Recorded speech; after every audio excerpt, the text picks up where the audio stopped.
I'm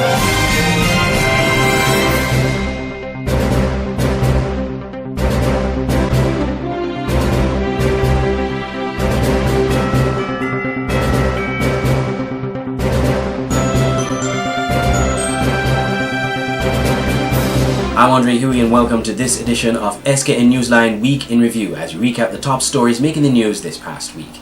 And the news that dominated the news this week is definitely the shooting at the residence and vehicle of Deputy Prime Minister Sean Richards. We have more in this report. The government has strongly condemned the shooting at the residence and vehicle of Deputy Prime Minister Sean Richards. Up to news time, police said they had arrested someone in connection with the incident. According to police, at around 3:15 a.m. on Friday, March 10th, in Sandy Point, an unknown assailant or assailants fired a number of gunshots at the residence of Mr. Richards. Police responded and observed damages to the home and his vehicle consistent with gunshots. The value of the damage is unknown at this time. Mr. Richards and other family members who were at home at the time of the incident were not injured. Superintendent Lionel Moore, District B Commander, in soliciting the assistance of the public, said, quote, "This is a rather troubling incident. We urge anyone who may have information with regards to this incident to come forward. You can do so anonymously by calling any station, Crime Stoppers, or by using the SKN Crime Reporter app on your smartphone." End quote. The government in a statement condemned the incident and expressed thanks to the Almighty God that Deputy Prime Minister and his family were not hurt physically and are safe. The government said it reassures all that it will not be deterred in the fight against crime and will continue to fully support the security forces in the protection of all residents and citizens. Persons are encouraged to cooperate with the police if they have any information on the incident and to share information using the SKN Report crime reporting app on their smartphones. Reporting for SKN Newsline, I'm Andre Huey. Still to come, former Governor Sir Probin Innes has passed away.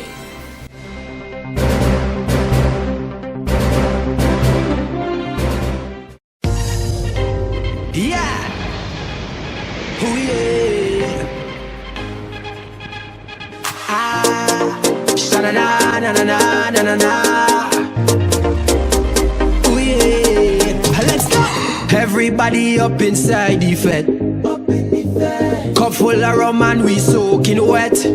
They asking what time we going on, we don't know yet.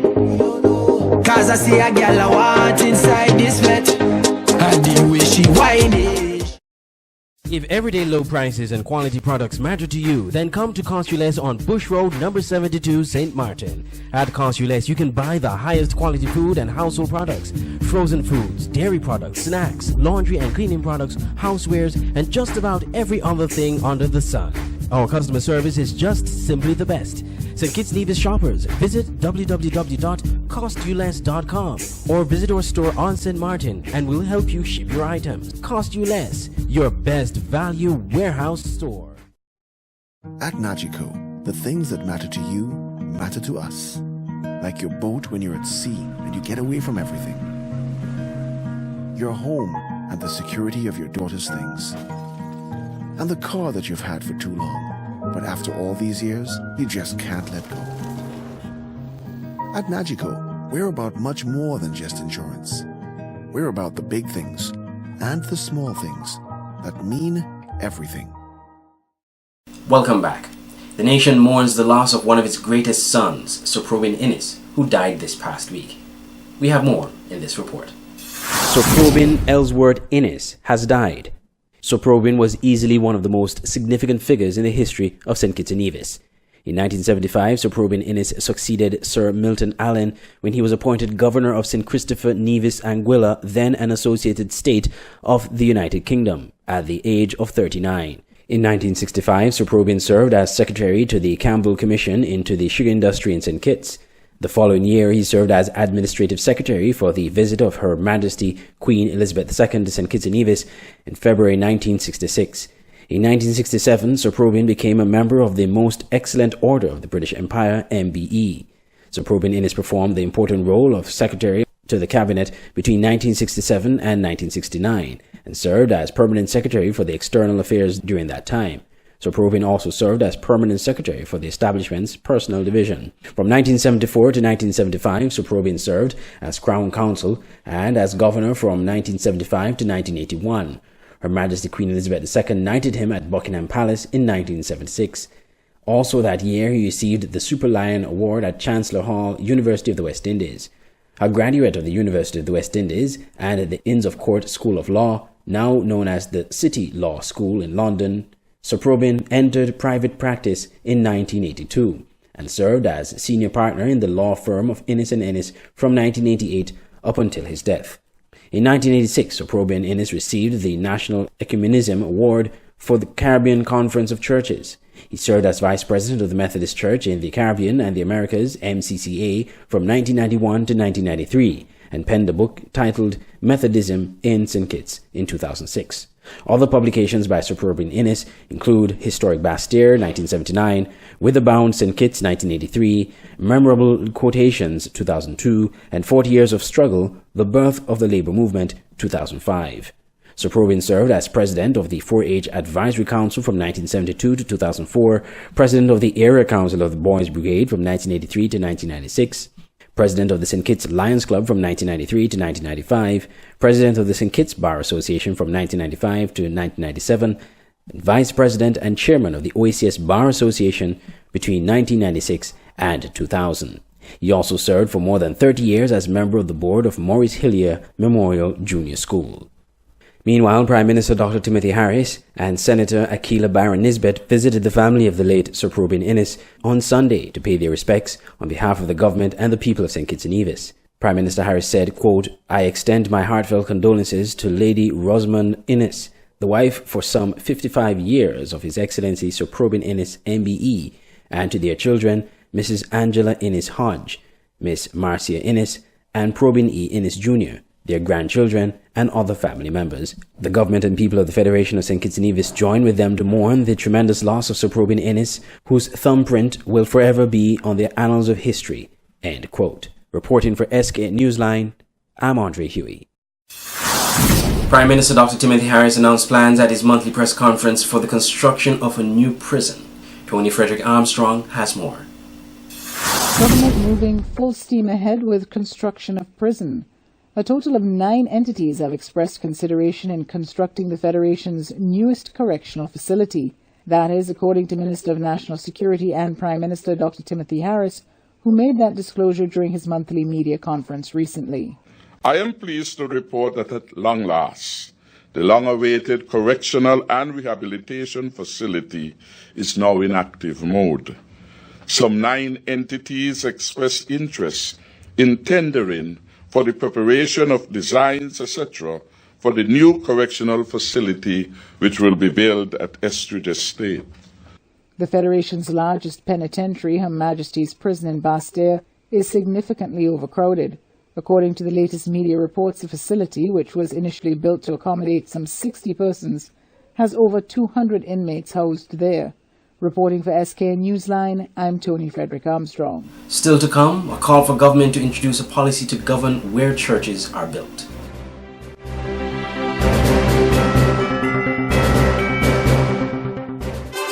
Why read the news when you can watch it? Introducing SKN Newsline, the Federation's only online TV news platform. SKN Newsline is an online TV news platform covering news in St. Kitts and Nevis. We provide a daily and accurate news on the big stories and stories of interest that other media outlets have ignored. You can watch SKN Newsline on our website, www.sknnewsline.com, or Facebook page at www.fb.com/SKN Newsline, and also subscribe to our SKN Newsline YouTube channel. SKN Newsline, your world, your news.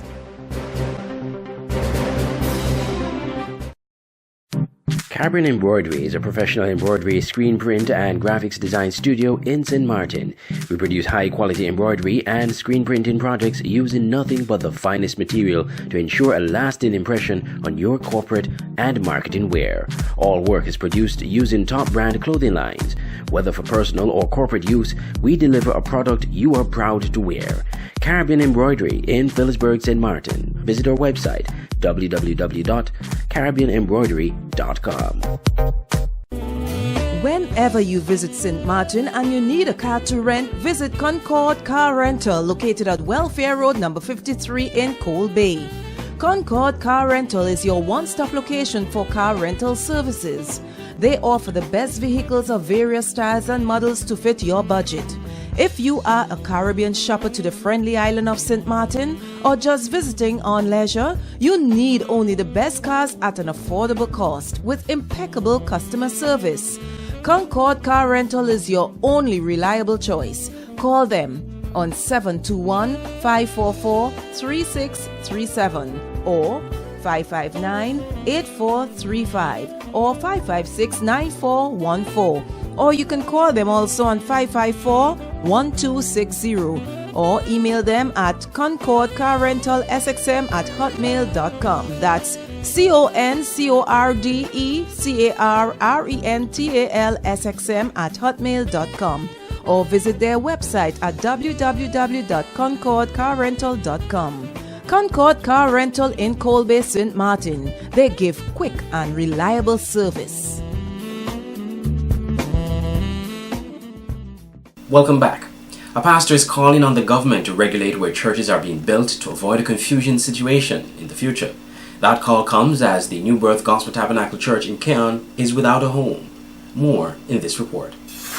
The government must look into policy to govern where churches can be built in the country, according to Senior Pastor of the New Birth Gospel Tabernacle Church in Keon, Cyprian Williams. Bishop Williams was addressing the media at a recent press conference in Cabbage Tree, Keon, to clarify matters pertaining to the construction of his church in the said location. Residents of Cabbage Tree Housing have signed a petition for the church not to be built in the area, citing that the area is residential. This despite the church acquiring the land since 2000 and has built a temporary structure on that land to host church services since 2001, long before many of the houses in Cabbage Tree Housing were built. The government is in the process of assigning another piece of land to the church to build its new building. But for Bishop Williams, other churches could suffer the same fate if residents in their area petition the government.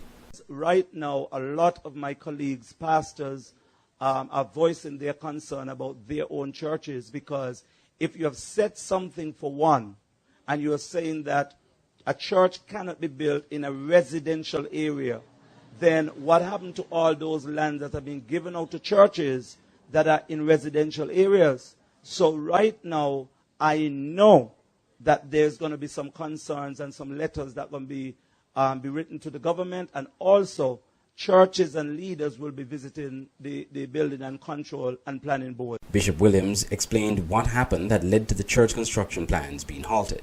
The property has been fully paid for, and we are in possession of the associate deed. In 2016, October, we received a letter from the Building Control and Planning Board, which sort of indicated that they have received a petition from our neighbors.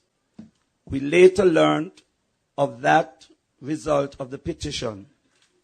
The letter contained a notice revoking plans or planning permission for the construction of our church, and requests that construction be halted immediately or with immediate effect. The church has at that point relocated to a temporary site which is owned privately, which we proceeded to have our service under a tent. The terms for the occupation of that land was July 2016 to February 2017. The land issue for New Birth came to the fore after Bishop Williams launched a one-man protest on the corner of Princess Street and Church Street in front of government headquarters. Since then, he has met with Attorney General Vincent Byron on the matter. A press release issued by the government thereafter explained that the matter was being addressed and that the land has been identified. As you may be aware, the Attorney General did make offer of land in an area that appears to be suitable to our needs, and we are working out the finer details to ensure that we are not disadvantaged as a result. We look forward for a speedy resolution of the existing detail. The New Birth pastor is hoping that the matter with government is sorted as soon as possible, but was keen to thank the government for their cooperation. Reporting for SKN Newsline, I'm Andre Huey. A fire destroyed track equipment at the Kim Collins Stadium. Tony Frederick Armstrong reports. Fire damages track equipment at Kim Collins Stadium. A mid-morning fire on Thursday caused thousands of dollars worth of damage to equipment belonging to the Department of Sports and the St. Kitts Nevis Amateur Athletics Association, the SKN AAA. According to information reaching SKN Newsline, the fire is said to have started shortly after 11:30 a.m. when a container with the equipment caught blaze as work was being carried out at the facility. Contacted for a comment, Public Relations Officer at the SKN AAA, Everest Huggins, confirmed that the incident did occur. However, he could not give any details because he said he was not privy to the cause of the fire. He did indicate that much of the equipment housed at the athletic stadium is the property of the Department of Sport, noting that they would be the ones quantifying the cost and the extent of the damage. Director of the Department of Sport, Anthony Wilshire, explained the cause of the fire. A well was operating on one of the containers. He was touching the top of one of the containers. And with the high wind. Yeah, you know, we have had another high wind in the past few days. Yes, so with the high wind, the flame went down into this container, which contain all the various beds for high jump, pole vaults, and so on. He noted that the cost of the equipment damage is in the range of some $75,000. Most of the damage would have been the high jump beds, the landing area for the high jump. And those beds will roughly be, well, when they were bought in 2008, they would have been costing $6,000 US each. So we talk 9 years from now, the cost would have escalated. The director indicated that the incident happened at the most inopportune time, as they are currently at the busy period for junior track and field in St. Kitts and Nevis. He pointed to Tuesday's private school championship, the TDC inter-school events, as well as the Rams primary school meet and the Carifta Games trials happening over the next several weeks. Currently, the department is looking at borrowing the equipment so they can have the events run smoothly. Reporting for SKN Newsline, I'm Tony Frederick Armstrong. And finally, the biggest resort on Nevis is still not getting full demand of produce from local farmers. We hear more in this report from SKN Newsline's Henika Watkins-Porter. Farmers in Nevis are still not meeting the agricultural demand of the Four Seasons resorts, so disclosed Permanent Secretary in the Ministry of Agriculture, Eric Evelyn. Speaking to SKN Newsline in an exclusive interview, Mr. Eveling noted that farmers are working to meet some of the demand, but continue to face numerous challenges. We are making steady progress. We still have some way to go. Of course, we know that we do have an issue with respect to how consistent we are with our production, and of course, we know that agriculture is an industry that is very fragile, and we know that we have various issues. And so there are times when we think that we may have a particular production, but there is the weather factor, there is a factor of pests and diseases, there is a factor of the monkeys and so on, there's a factor of predatory larceny, you know, and so we are making progress, but we still have a lot of way to go in terms of satisfying the overall demand from the Four Seasons and the local demand as well. He assured, however, that the resort is working well with local farmers. Of course, we've had a good working relationship with the Four Seasons Resort, and they have practically pledged that once a product is available on the island, they will purchase our product. Our product is fresher, is tastier, is healthier, and they are aware of that, especially our tomatoes. I think our tomatoes have a region-wide, I must say, reputation in terms of practically being the best in the region. And so they're always happy to take all of the tomatoes that we have and other products as well. So we are making steady progress, but we still have some way to go. Mr. Eveling explained what is necessary in helping farmers to be more efficient in the demand of the major resort on the island. This includes returning to crop scheduling. When the Four Seasons Resort would have opened its doors, When we struck this relationship with the Four Seasons Resort, we had a very vibrant farmers group, and we had what was called crop scheduling, where we worked out what demand was for the Four Seasons Resort, and then based on that demand, we know that if we do a particular acreage of that particular crop spread over the 12 years of the year, we know that we'll be able to satisfy that demand. And so we did what we called crop scheduling, where farmers would be planting in sequence. So if farmer A plants an acre of tomato now, 2 weeks down the road, farmer B comes in with another acre and a half. Another 2 weeks down the road, farmer C comes in with another acre. And so you have that consistent supply of that particular product. Henrik Watkins Porto reporting for SKN Newsline. This has been SKN Newsline Week in Review. I'm Andre Huey. Thank you for watching. Remember to follow us on Facebook, fb.com/SKN Newsline, or visit our website, sknnewsline.com, where you can get the latest in news from St. Kitts and Nevis. Why read the news when you can watch it? SKN Newsline, your world, your news. Do have a pleasant day.